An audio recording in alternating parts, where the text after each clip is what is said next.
Can you hear me? I hear you, but you better get Okay. off. How are you doing? Okay.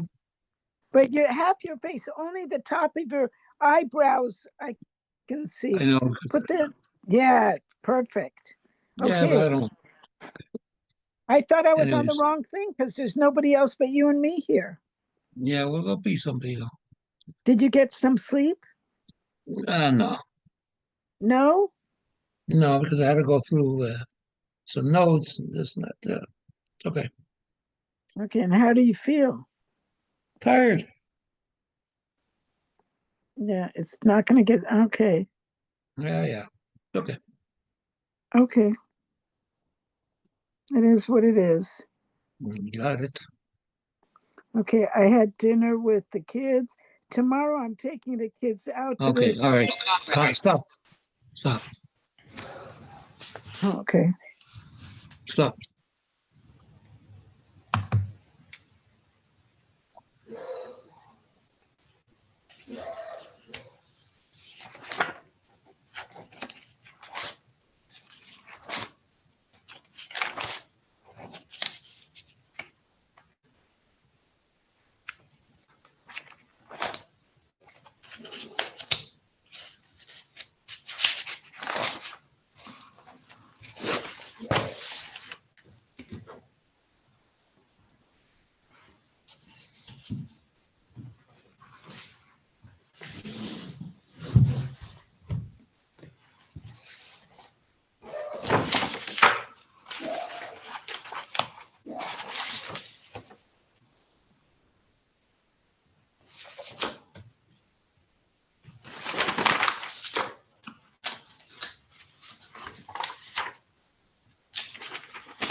Hello, everybody.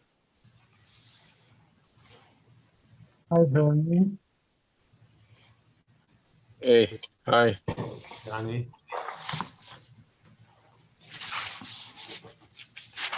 Bernie. How are you, Bernie? Very good. You back home? What? Where are you now? Back in the I'm city? he- I'm here in LA. Yeah. hmm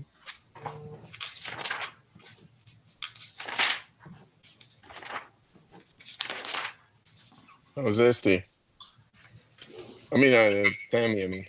Esty, I think is coming home on Wednesday, if I'm not mistaken. Tuesday, Wednesday. Yeah. Tammy's doing Okay. fine. No, I meant Tammy. How's Tammy? Okay. He says she's fine. Okay. Oh, she's there. Okay, I don't see her. She'll be So. joining in a minute.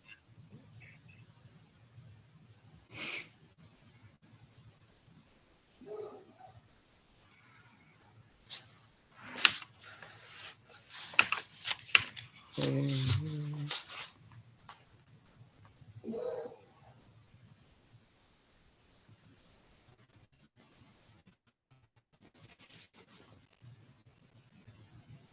Hi, Okay. Peggy. Saida, Hi, how are you, Bernie? good. How you feeling? Getting along little Well, by little. How's Temmie? Hashem. Very good. Where's Faggy? Here, I'm here. I don't see you. She's I with. know, because I'm not on video. All right. Harold. Up, there's hope, Faggy. I'm really getting Okay. there. Okay, if you say so. A lot of hard work. Shavua Tov. Shavua Tov. Shavua Tov, everybody. Hello. Everybody know everybody? But, hi. Welcome to our introductory Sefer Esther Shir.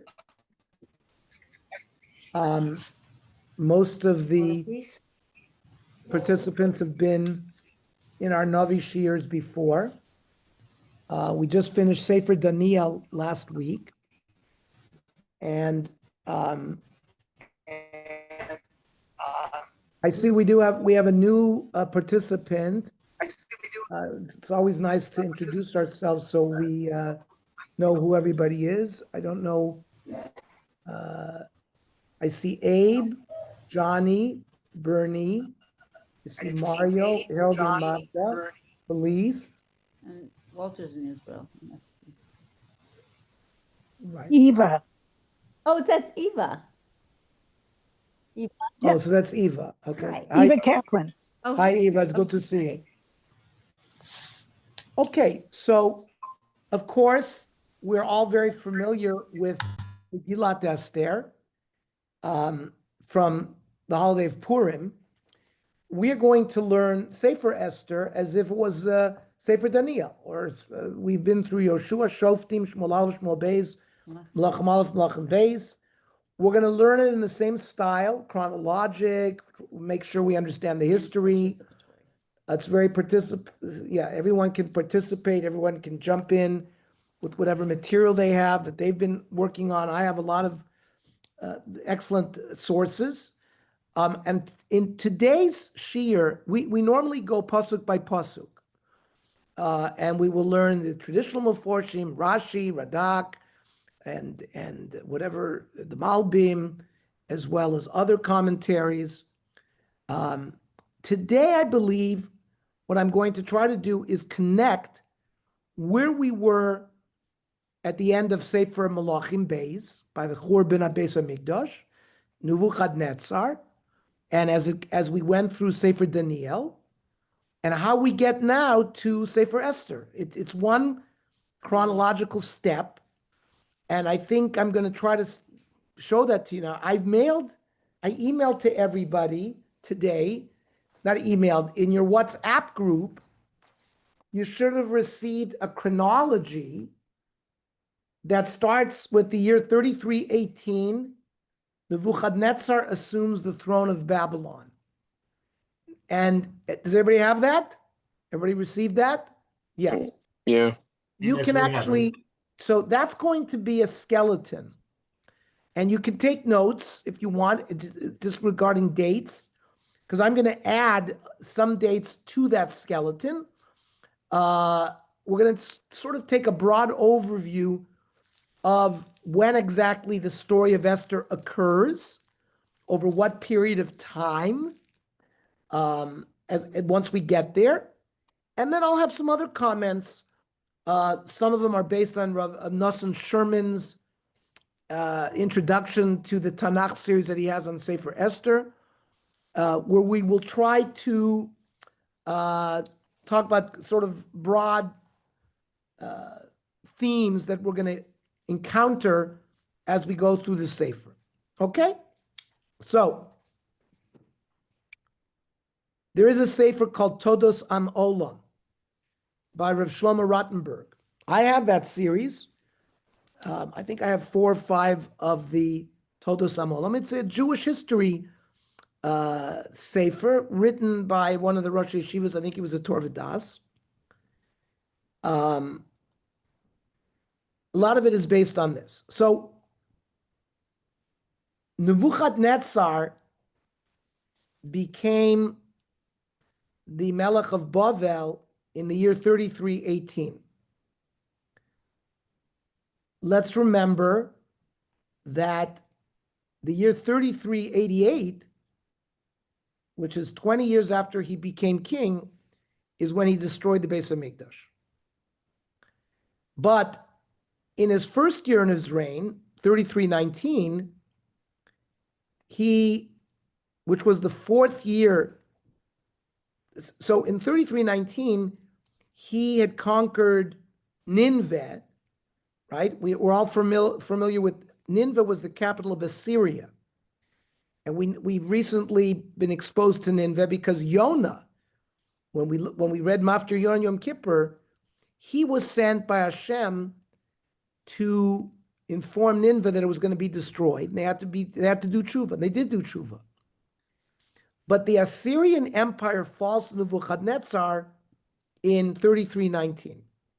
3318, that's pretty much when he assumes the throne of Babylonia. This happens to be the 4th year of Melech Yehoyakim, who was the son of Yoshio Melech.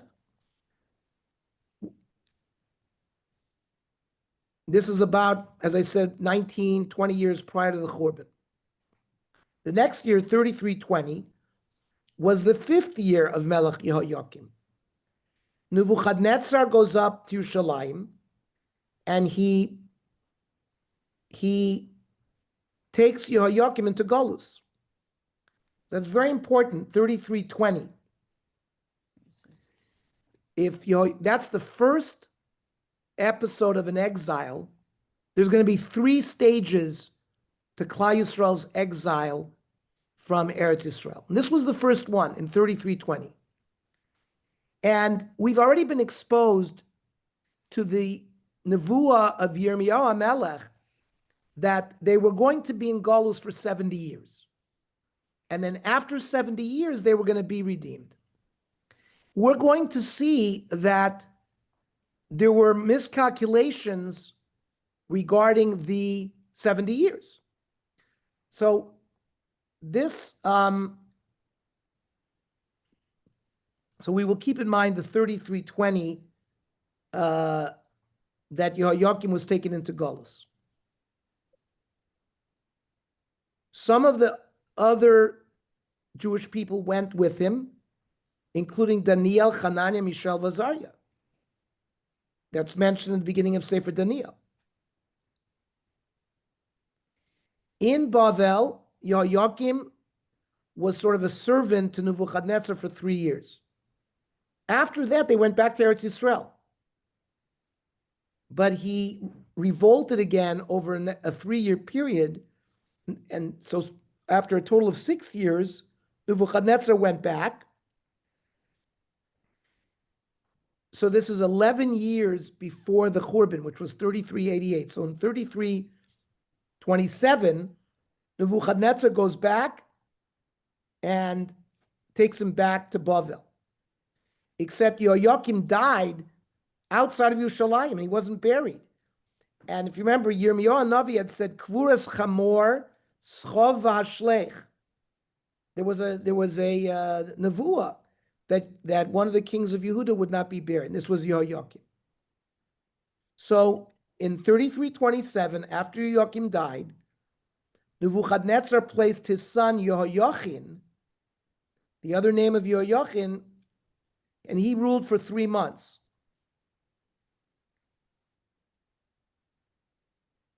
The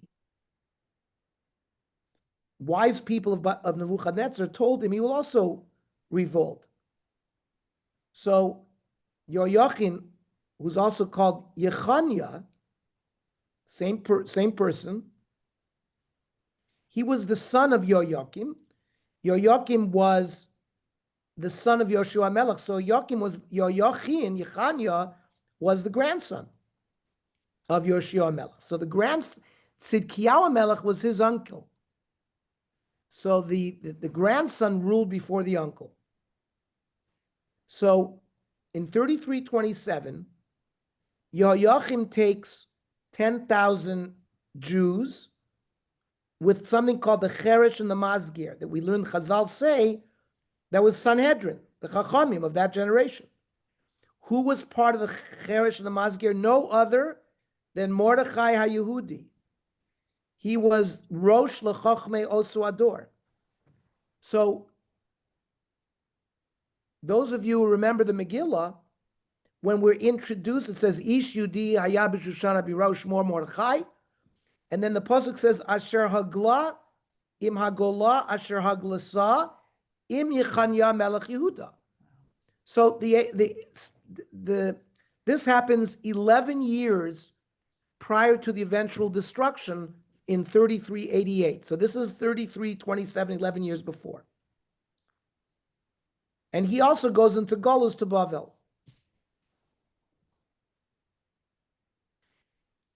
And at that point, Yechanya is brought in chains and remains in chains in Bavel.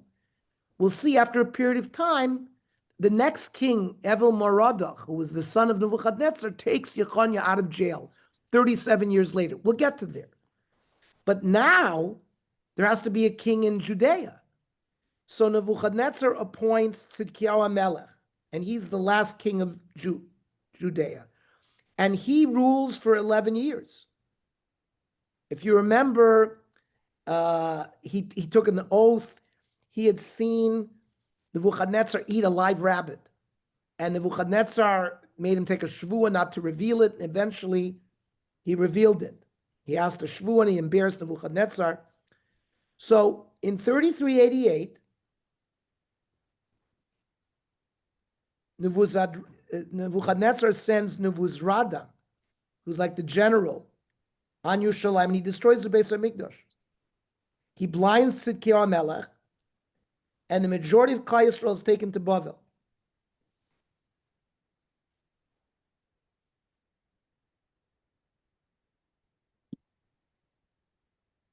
Some of the Jews are left under the governorship of Gedaliah ben Achikam from Tisha B'Av until Rosh Hashanah of that year, when Yishmael ben Netanya killed Gedaliah. That's why we have Tzom Gedaliah, the right after Rosh Hashanah of that year. So with the destruction of the Beis HaMikdash, Nebuchadnezzar becomes the ruler of the whole planet. Basically, he's the first who's considered Moishel Bakipa, rules over the whole world. Eventually, there'll be Alexander the Great, and there'll be others, but he's the first. For 52 years after that Churban, a human being or an animal did not walk anywhere in Eretz Yisrael, because after the revolt of Gedaliah, the Babylonians came and removed everybody from Eretz Yisrael. The Tochacha in Parshas Bechukosai says, "V'haisa artzachem shmama, v'arechem yiyu charva." Your cities will be, your land will be destroyed, and it'll all be desolate. Az tirtzeh haaretz shapsoseh kol yimei hashama v'atem ba'eretz oivechem. You will be in the land of your enemies, and the land will be desolate. That occurs for 52 years after 3388. Okay. Now, I mentioned that 3319 was when Nebuchadnezzar had captured Nineveh, and then he became the ruler of Babylonia. So in 3389, we have the episode where after Nebuchadnezzar and after his son Evil-Merodach, the grandson was Belshazzar. He ruled after Nebuchadnezzar's death and after Evil-Merodach's death.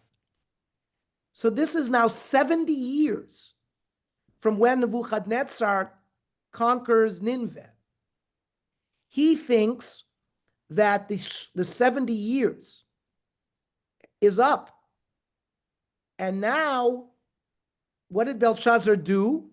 He took the kalim of the Beis HaMikdash and he started using them.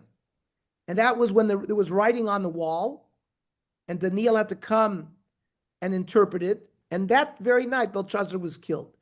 So that's the first mistaken calculation of 70 years that the Goyish kings very much feared the prophecy of the Jewish prophets. And this prophecy of Yirmiyahu of 70 years was known by them. And they figured if 70 years had gone by and the Beis HaMikdash had not been rebuilt, well, we can do whatever we want. Well, it was not the case. And Belshazzar was killed that night. So who takes over? The Medes and the Persians. And it's going to be, when they take over, it's going to be 52 years that the Persian reign lasts. 18 years until the Beis HaMikdash is actually built, and then 34 years it stands. Well, let's go through who takes over after Belshazzar. First, it was Darius, Daryavish Hamadi. And it was in Daryavish's time that Daniel was thrown into the lion's den, which we learned about. And he was saved from the lions. Daryavish ruled 1 year. And who takes over after Daryavish? None other than Koresh. Daryavish is a Mede. Koresh is the first Persian king. And he now comes to power 3390. So I want everybody to take notice. We mentioned that 3320 was when Yehoiakim was first taken into Galus. So this is actually now a beginning of a Pekida. What the Gemara says, Pekida b'mikdas, is Hashem beginning the process of redemption. Why? Because in Koresh's first year, in 3390, he makes a proclamation. And we're going to learn this. We learned this at the end of Malachim, but we will learn this more in Ezra and Nehemiah. Koresh makes a proclamation, Mi bachem b'chol amo ya'aleh. Who among you can make aliyah? V'yeh Elohavi mo v'yivneh et Beis Hashem lokav. Koresh gives permission to rebuild the Beis HaMikdash.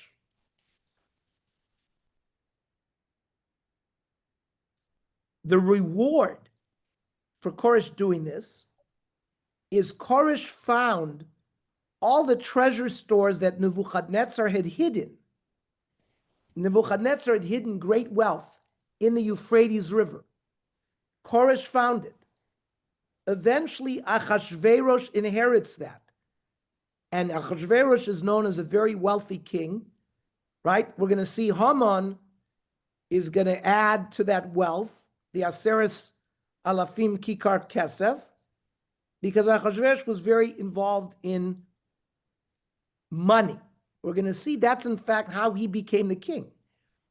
We'll get into the details of Achashverosh's biography when we start going through the psukim of Vahibi me Achashverosh. Who was Achashverosh? How did he get there? Bernie told me he also has some sources about, but basically Achashverosh used money to bribe his way into the Malchus. He was not the son of the king. So Yeshayahu Navi also had predicted Koresh 100 years before. He would call him Mishichai Koresh. So Koresh's appearance has already been predicted by the Jewish prophets. Okay, so we're 3390, and with the rishus that Koresh gives to make aliyah, so who goes there? Who makes aliyah? Zerubbabel, right? In the Haftarah of Chanukah, we talk about Zerubbabel. He's like the governor. So he goes up. There were 10 Gedolei Yisrael. Who was with him? Mordechai. So Mordechai HaYehudi has been in Eretz Yisrael. He's been taken into exile by Nebuchadnezzar. And now he comes back to Eretz Yisrael. He's a Zionist. Koresh allows the Jews to go back. He goes up. How many Jews? 40,000. Hola, This time. ¿ya terminaste el shiur? Okay, Mario, Yeah, you need to put you on mute. yeah. So at this Sorry. time, at this aliyah by Koresh, 3390, 40,000 Jews go up. And they settled in Judea and Jerusalem. In fact, in Rosh Hashanah, after they came to Eretz Yisrael, they already rebuilt the Mizbeach. They did not have a Beis HaMikdash with walls. But there's a whole sugya that we'll learn that you don't need, if you have the proper place of where the Mizbeach is supposed to be, you can already offer korbanos on the Mizbeach even without walls. That's why in the 1810s, there was a Sefer Kafta Rafech by Rav Tzvi Hirsch Kalischer, and it got a haskama from a Akiva Eger, who discusses whether Bisman Hazeh we could offer korbanos in Harabayas. Now, you should not be jumping. How can we offer korbanos? We are all tamei.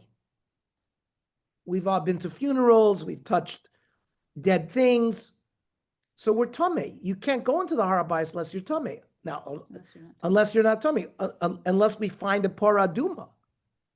And let's say there's an opinion that you can offer korbanos even without the big day kahuna.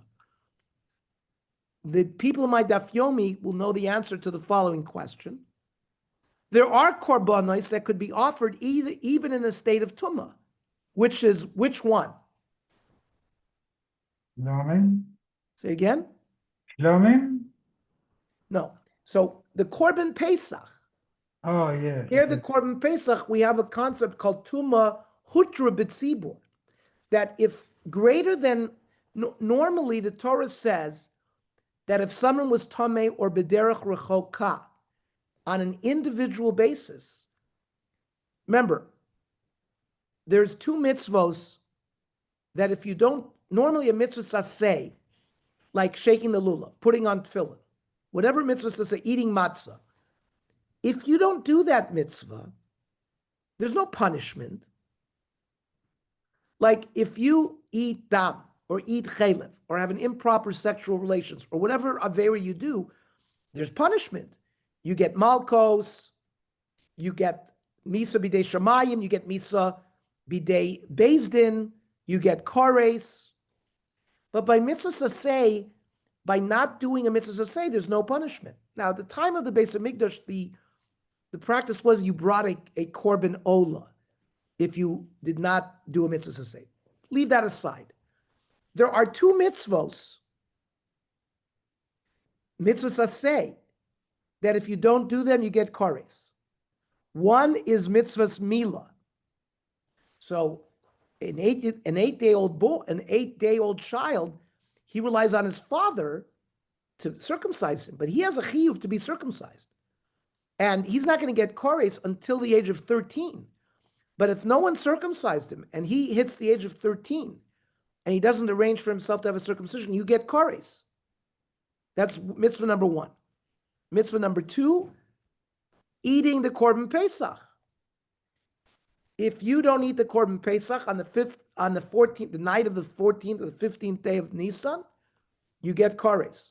So therefore, the Torah says, if you were individually tamei, you lost a family member, you went to a funeral, or you were on a trip, they gave you an out. You have Pesach Sheni. On the 15th day of Iyar, you can also bring, or the 14th day, you can also bring the Korban Pesach. However, if on a national level, let's say the Gadol Hador had died, and like Reb Yehuda Nossi, the Gemara describes that the whole 600,000 people came to his funeral. Rav Moshe Feinstein, when he died, there was over 500,000 people. Rav Ovadia Yosef, there were over 500,000 people at the funeral. So if greater than 51% of Klal Yisrael becomes tamei, so your tumah is hutra b'tzibur. They could bring the korban pesach even on the other rishon, even on Pesach rishon. You didn't have to be pushed off the Pesach sheni. So Rav Tzvi Hirsch Kalisher discussed finding the place of the mizbech and harabayis and offering the korban pesach even bisman hazeh. So back and forth, there's discussions about, but you can see even in the time of Zerubbabel, even though they had not rebuilt the Beis Hamikdash yet, they had built the mizbech and they were offering korbanos there, especially the korbanei tzibur. The second year after they made Aliyah, the second month, they started building the foundations of the Beis Hamikdash. This is written in Sefer Ezra, which we will, God willing, learn in the future. There's a pasuk in Ezra that says that the elders who had seen the original Beis Hamikdash cried because they remembered how beautiful the first Beis Hamikdash was. Utseirim samchu. The young people were happy, but the voice of the crying was greater than the voice of the happiness.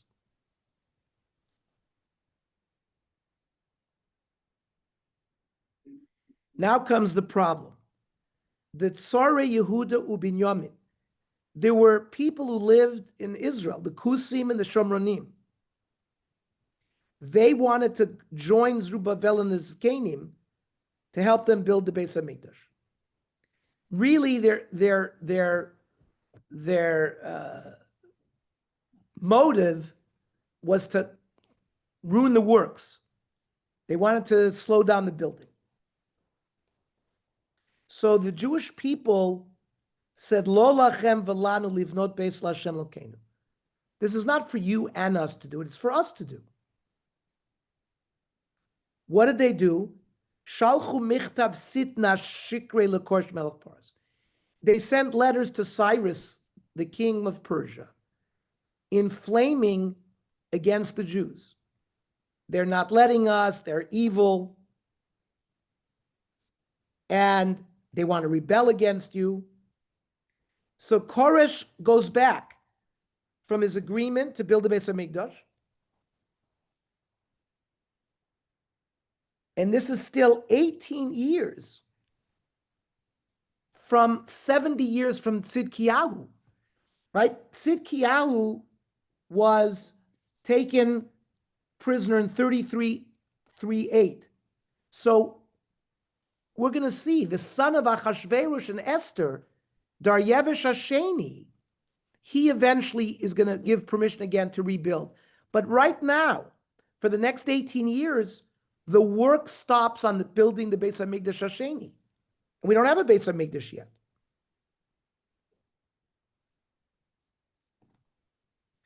So you see the 70 years from the various pieces, from the various dates are very important. So Koresh dies 3393, 3 years later. Then he had a son, Artaxshasta, according to Rashi, in Daniel Yud Aleph, who ruled for 6 months. He was called Cambyse. Mario's brother-in-law told me that he remembers studying about Cambyse in Uruguay when he was growing up, because they also had to learn the names of all these kings. So, Achashverosh comes to power in the year 3393. And he rules for 14 years. And once he became king, they also sent letters from Israel to Achashverosh that he also should prevent rebuilding. Who gave him that? Eitzah Vashti, his wife. Who was Vashti? Nebuchadnezzar's granddaughter. So now we understand a lot more about what's going on in the Megillah. Because how could Vashti would tell Achashverosh, how could you participate in rebuilding it? My grandfather destroyed it. Listen to this. Haman went to the Eretz Yisrael to try to prevent the Jews from building the Beis Hamikdash. And we're going to learn a certain, and remember, we said Mordechai was there as well, and there's going to be a whole connection between Mordechai and Haman in Eretz Yisrael, where they were learning in the yeshiva. Okay. The 10 sons of Haman were also involved in Israel, preventing the Jews from building the Beis Hamikdash. So at that point, they also stopped offering korbanot. Remember, we said that for a few years they had built the Mizbeach and they were offering at least the korbanot tzibur.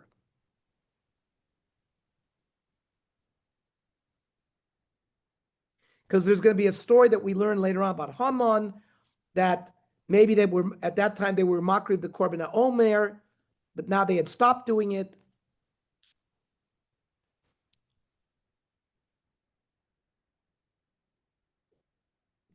So again, Achashverosh becomes king. We said 3392, right? He rules for 14 years. I'm going to go through those 14 years in a broad overview. It was in 3395, 3 years after he became king, that he made the party. we're going to see the party had to do with politics. I told you that he had bribed people to get to his position. So these parties were part of the bribery. So that's 3395. In the 7th year of his reign, 3399, that's when Esther is taken into the house of the palace. Now, in his 12th year, which is 3404, so again, 3404, which is 4 years before the base of Mikdash is rebuilt, where the son of Achashverosh and Esther gives permission to rebuild it. So this story of Purim is very connected to the building of the base of Mikdash. So in that year, 3404, let's hold cup. On the 13th day of Nisan, Haman writes the letters, Lahashmid, Laharog, Lahaberes Kol Yehudim. Immediately, right, Mordechai informs Esther. And so Yud Gimel, Yud Daled, and Tesvav, that year of Nisan, Esther promulgated a decree that they should all fast in Shushan. Now, Yud Daled and Tesvav Nisan is what? Is Pesach. So that year, they fasted on Pesach. There was no matzah, there was no korban Pesach. We'll have to get into that. How could they do that? Did they have reshus? How does that work? Okay. The party and everything happens in those 3 days. And then, therefore, on the 16th of Nisan is when Haman is hanged. So 3 days go by from when those letters are sent and when Haman is hanged. You don't get that sense in the Megillah. It seems like a lot went on. No, 3 days later. Then, on the 23rd of Sivan, remember, there's a rule that any decree that goes out with the seal of the king can't be recalled. So, but they give permission to Mordechai to write new letters, and they get sent on Chav Gimel Sivan. The Megillah tells us this, that the new letters get sent out, so that's almost a month and maybe 5 weeks later, after they hung Haman. They figure out, well, what are we going to do about this decree? So until they write the letters and make sure that they can distribute it, it's another 5 weeks. Now, 11 months later, on Yud Gimel Adar, is when the Jews battle their enemies and kill 75,000 of them. And that's in the rest of the place. And in Shushan, it happens a day later, on Yud Daled Adar. And then they party on Tesvav. And we party on Yud Daled a day after the Yud Gimel. Is everybody with me on the dates? Mhm. Okay. And in the 13th year, Esther writes, it says, Vatichtov Esther l'kaim es igeres hapurim. The letter is the next year, 3405. And then Achashverosh makes the tax in 3406 and dies. And then his son and Esther's son, Achashverosh and Esther, Daryavish, is 7 years old and becomes king. And a year later, 3408, which is now 70 years mamish from when Tzidkiyahu and the Jewish people were exiled and the Beis HaMikdash was destroyed, he gives permission to rebuild the Beis HaMikdash. And there's Nevi'im, Chagai, Zechariah, and Daryavish agrees to all of it.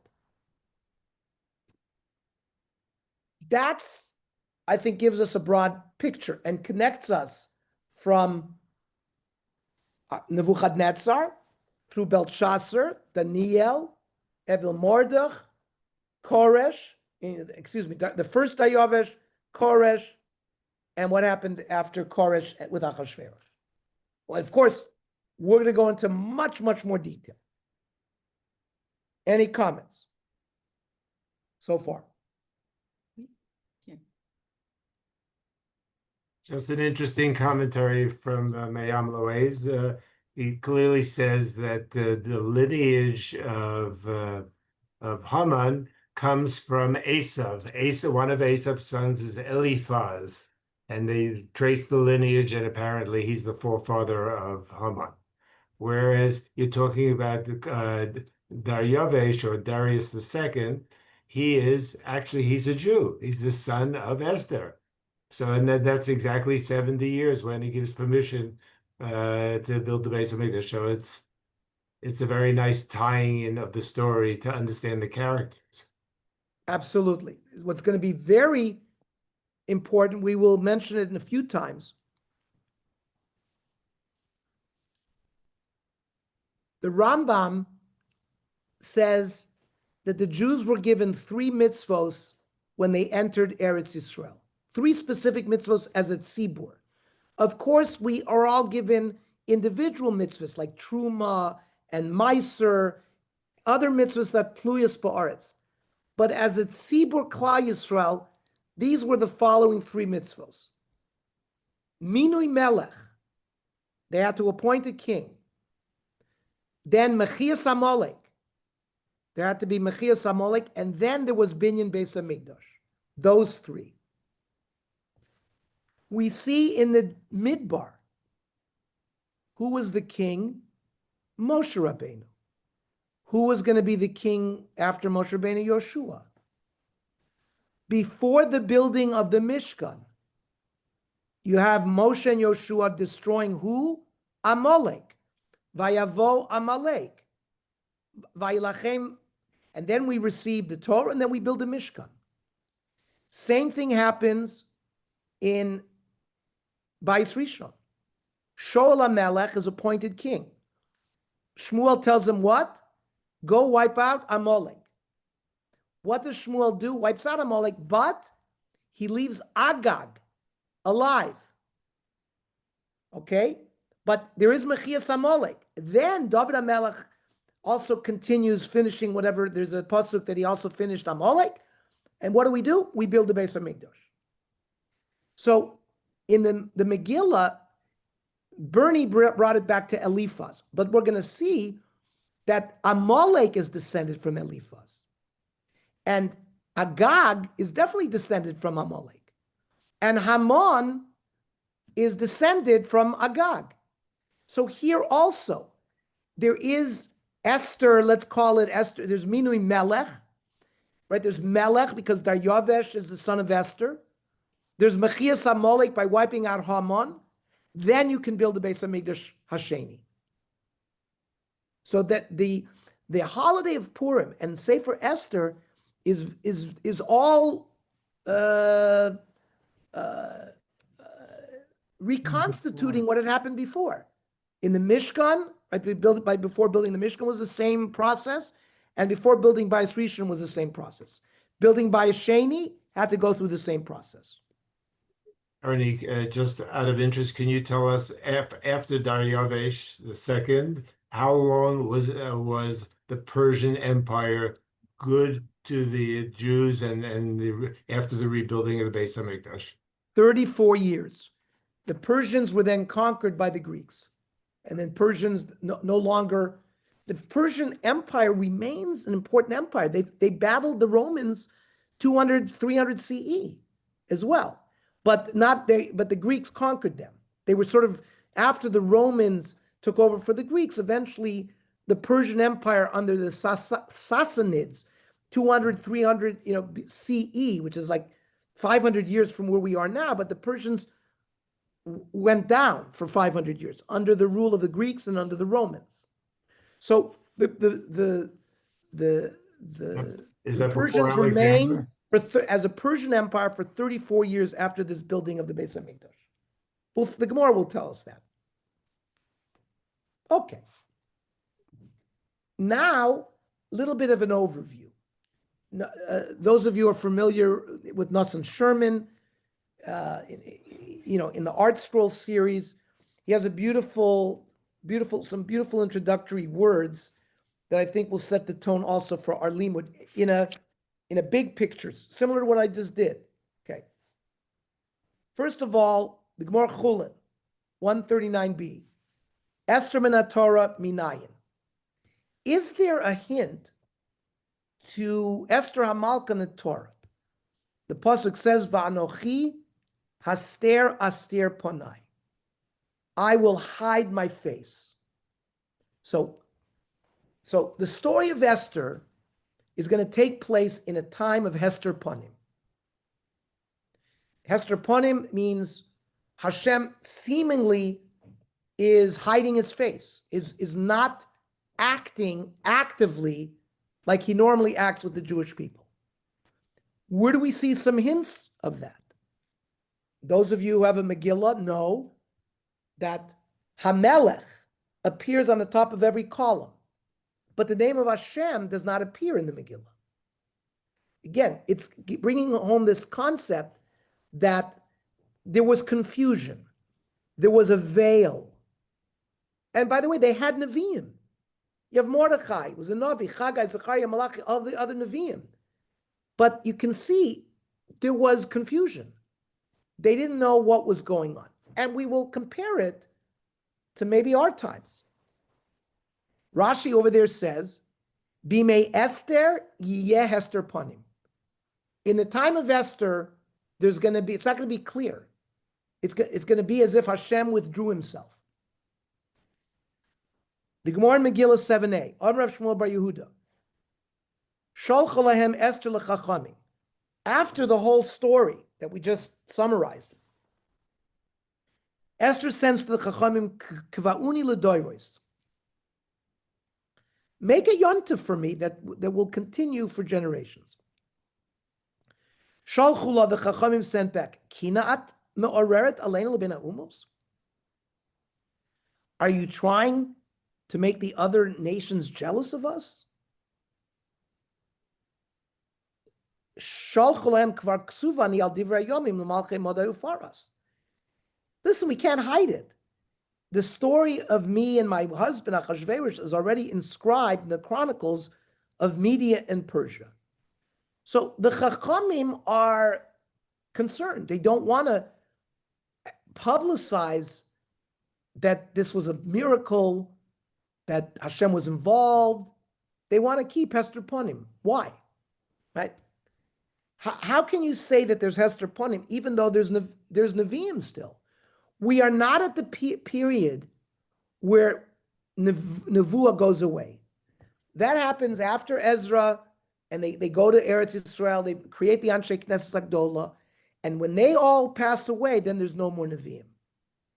But we still have Nevi'im. Can't the Nevi'im show us, oh, this is the hand of Hashem? How about in our day? Are we going to know when Mashiach comes? We say, oh, if we had a prophet, he would know. But we see in the story of Esther, even though they had prophets, they didn't know what was going on. They didn't know about Esther and Mordechai. They didn't know that they were going to be saved. In Golus Bava, we had Daniel, Mordechai, Baruch ben Neriah, Talmud of Yirmiyah Navi. You had Ezra, Soifer, Chagai, Zechariah, Malachi, and more. And as we said, 52 years after the destruction of the Beis Rishon, Koresh allows the Jewish people to rebuild the temple.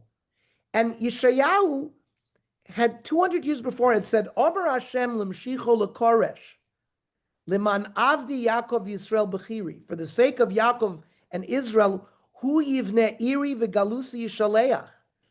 Yeshayahu 200 years before has prophesied that Koresh is going to rebuild the city and free the captives. This is still 2 years before Achashverosh becomes king, like I showed you, and 4 years before the opening scene of Megillah Esther. The Jewish people knew the prophecies of Isaiah. And this Koresh gesture should have been a signal to all of the Jewish people to converge upon Yerushalayim, to rebuild the temple.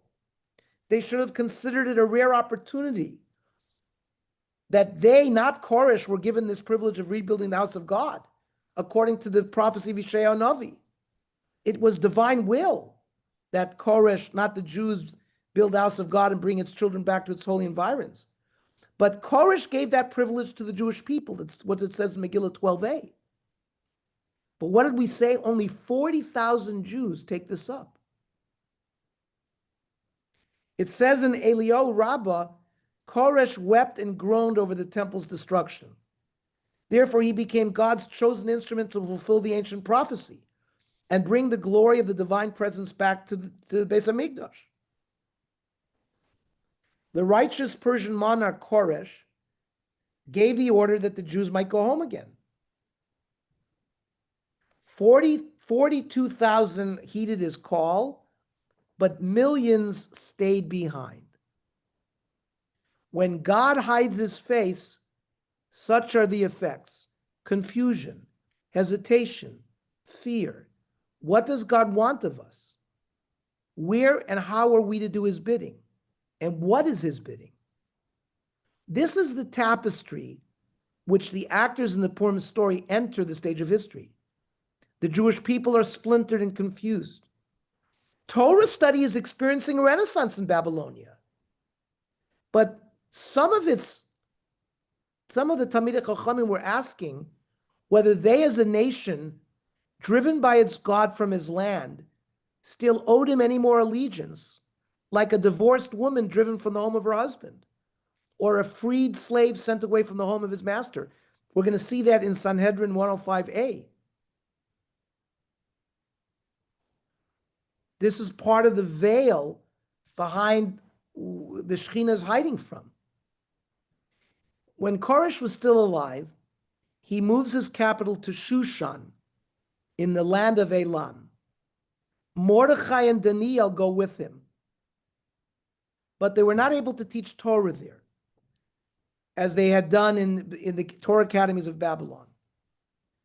Elam, which is the seat of royal Persian power, is barren of Torah. So again, you see more concealment of Hashem.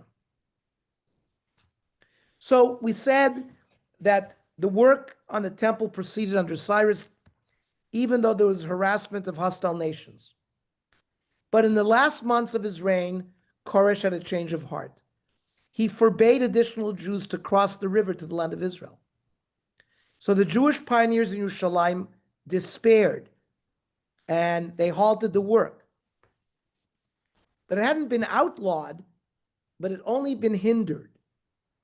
So only 2 years after he ordered the rebuilding of the temple, there's now Achashverosh is the king of the vast Persian Empire. And he was no friend of the Jews. Despite this common impression that he's an amiable drunkard who was manipulated by Haman, the Chachamim in Megillah 11a make it very clear that he was a Rasha Lagamri, and he hated Jews even more than Haman did. His queen Vashti, as we said, a granddaughter of Nebuchadnezzar, fulminated furiously against these little feeble attempts to rebuild the temple. And she insisted that Achashverosh put an end to the holy task begun by Cyrus. And a vicious letter arrives from Yerushalayim, written by enemies of the Jews. The sons of Haman were prominent among those that signed that letter and accused them of building the temple as a prelude to rebellion. So Achashverosh was only too happy to accept the advice of his queen and the reports of the observers, and he's the one who orders an end to the work in Yerushalayim. That's told to us in Ezra, 4th parak. So another veil descends over, it seems like Yeshayahu's prophecy is not to be fulfilled, and that the Jewish people are adrift and alone. Of course, we have the prophecy we talked about in Yirmiyahu 29:10.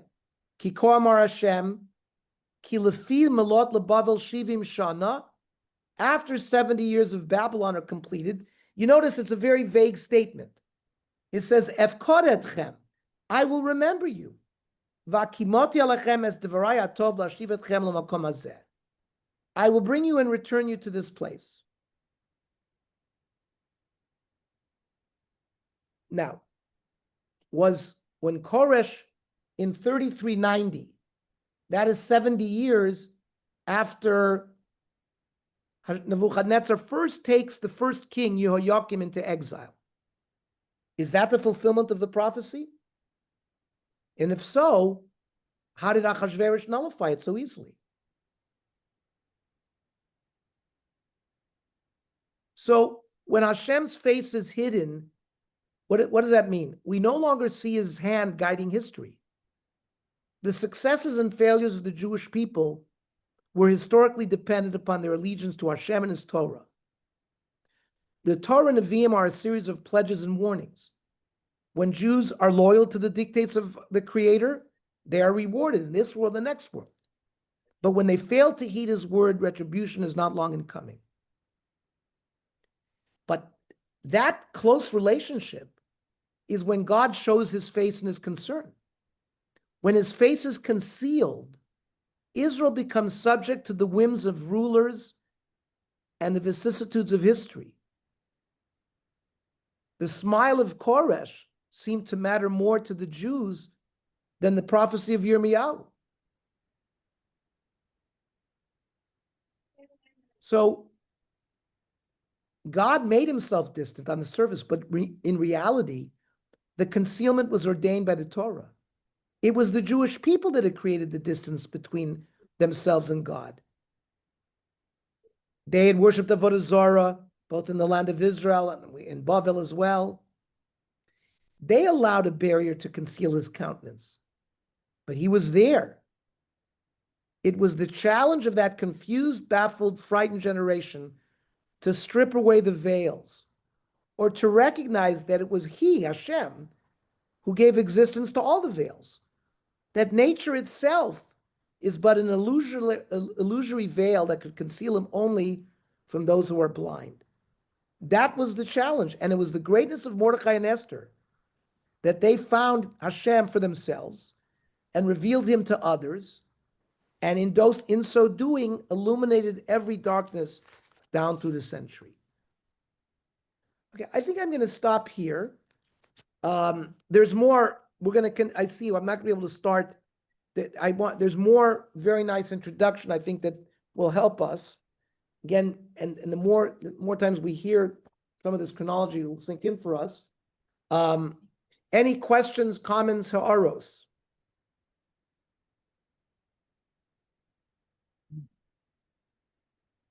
Okay. Next week, God willing, 8 o'clock, Sunday night. Yes,